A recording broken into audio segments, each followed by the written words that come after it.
تاسو وګورئ موږ دا شپه څومره په غفلت تېرو. افسوس پر موږ باندې. دا د فضیلت نه ډکه شپه، دا د جهنم څخه د ازادۍ اخرنۍ شپه ده. دا الله تبارک و تعالی ته د عجز او د زارۍ شپه ده چې خدای یوه میاشت مسلسل ستا عبادت وکړي، الله ته قبول کړي. دا زما د مغفرت ذریعه وګرځي، دا زما د جهنم څخه د ازادۍ ذریعه وګرځي، دا زما د رزق د فراخۍ ذریعه وګرځي، او دا زما د آخرت د کامیابۍ ذریعه وګرځي. لیکن موږ هغه رقم نه کوو. څنګه چې د اختر د شپې یا د اختر د ورځې اعلان وسو چې سبا اختر دی، بس د انسانان یو دم لکه هغه مرغۍ چې سره په اواز ټول په پاوه کېدو سي، که ماشومان دي که غټان دي که لویان دي ټول بازارو ته ګرځي. دا بد کار خو نه دی بازار ته تلل، لیکن کوشش دا وکړه د خپل ټول ضرورت د اختر څخه مخکې پوره کړه. د اختر شپه یو ډېره زیاته مبارکه شپه ده، ډېر د فضیلت نه ډکه شپه ده. په دغه شپه باندې انسانانو ته پکار دی چې الله جل جلاله ته نور هم ځان نږدې کړي. دې ته حدیث کې لیلة الجائزه ویل کېږي. جائزه په عربي کې انعام ته وایي، جائزه په عربي کې انعام ته وایي. یعنی په دې شپه باندې الله سبحانه وتعالی د بندگانو هغه عبادت چې دا ټوله میاشت دی کړی دي، که روژې نیولي دي، که تراویح کړي دي، که نور ذکر و اذکار کړي دي، په دغه شپه باندې الله سبحانه وتعالی دې بندگانو ته انعام ورکوي. او دا شپه د جهنم څخه د ازادۍ شپه ده. حدیث کې راځي نبی علیه الصلاة والسلام فرمایي اذا كانت لیلة الفطر سمیت تلک اللیلة لیلة الجائزه. کله چې د اختر مبارک شپه راسي دغه شپه ته په حدیث کې د جائزه او د انعام شپه وایي. دا د الله د لوري خپل بندگانو سره انعامات کیږي.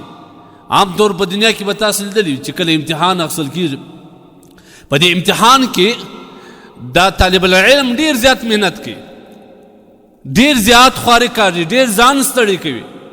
بیا وروسته چې کله د نتایج بیانېږي هلته دته انعامات ورکول کېږي د هغه محنت په بدل کې. موږ تاسو یوه میاشت څومره محنت یوړی، وږي او تږي ګرځېدلو، خوراک او څښاک نه و، د الله عبادت و، تراویح وې، قیام اللیل و. د دغه شپې او د دغه ورځو چې کوم انعامات دي او کوم عبادات الله تبارک وتعالی موږ ته توفیق راکړي، په دغه شپه باندې د هغه ټولو عبادات او انعامات الله تبارک وتعالی موږ ته راکړي. موږ دا شپه څومره په غفلت باندې تېروو.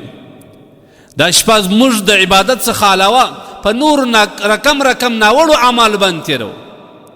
کله چې د اختر شپه سوي اعلان وسي لکه د انسانان چې د قید څخه آزاد سي، یا د یو جیل او د قیدخانې دروازه پر خلاصه کړي، ټول مخ پر بازار باندې ځغلي.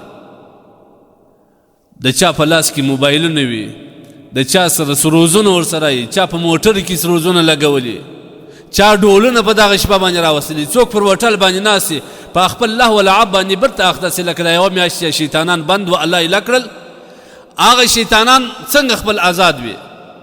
دغه رقم د انسانان خدای نه خسته هم د خپل ځان دغه رقم معلوموي چې د یوه میاشت خو موږ بند و، اوس بیا خپلې پښې ته موږ آزاد شو.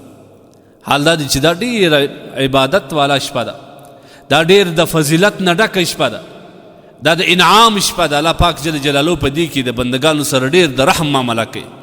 حدیث کې راځي نبی کریم صلی الله علیه وسلم فرمایي من احیا لیلتی العیدین، که چا د اختر د دوو شپو څخه یوه شپه په ویښته باندې تېره کړل ایمانا و احتسابا، په داسې حال کې چې دی مؤمن او د الله سبحانه وتعالی څخه په دې باندې اجر غوښتونکی و، الله جل جلاله به د زړه په هغه ورځ باندې چې د انسانانو زړونه مړوي د زړه به نه مړ.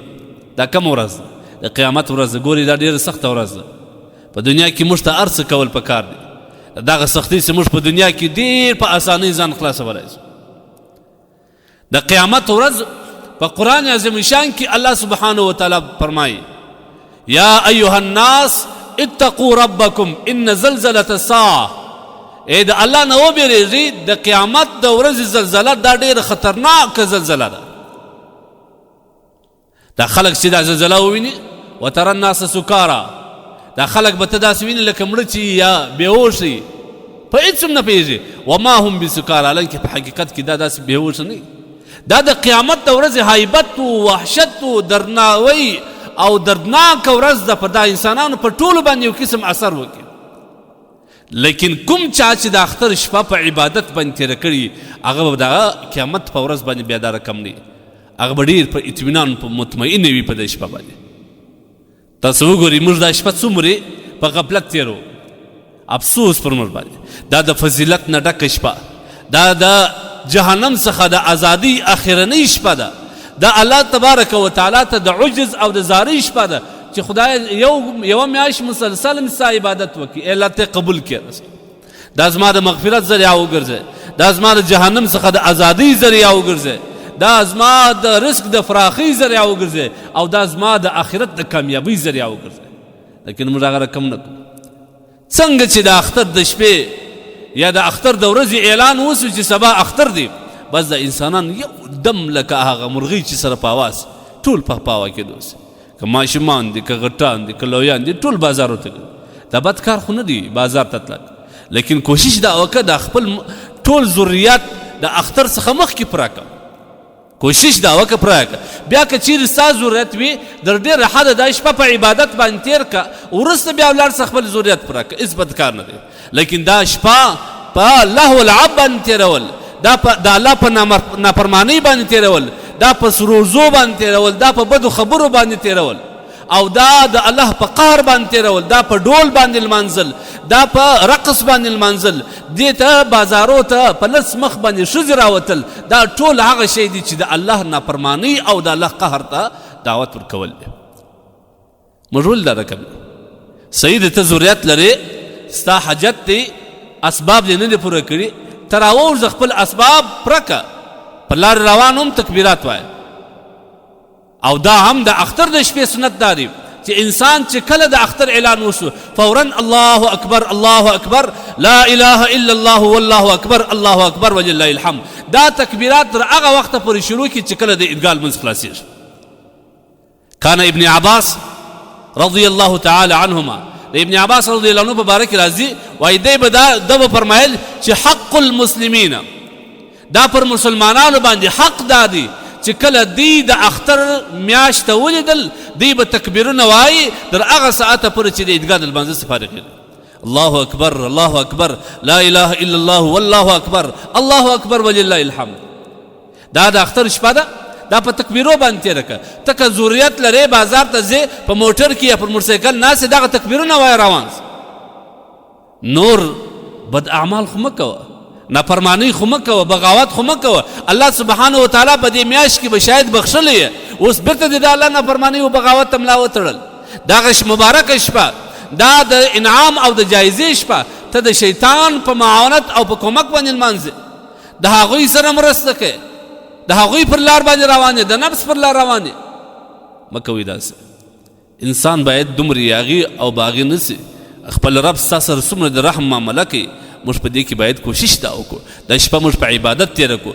او که چیرې عبادت نه وي په تکبیراتو خو باید په هر ځای کې کوي، ولاړ وي که روان وي که د ملګرو سره ناست وي، باید موږ دا شپه په تکبیراتو باندې تېره کړو.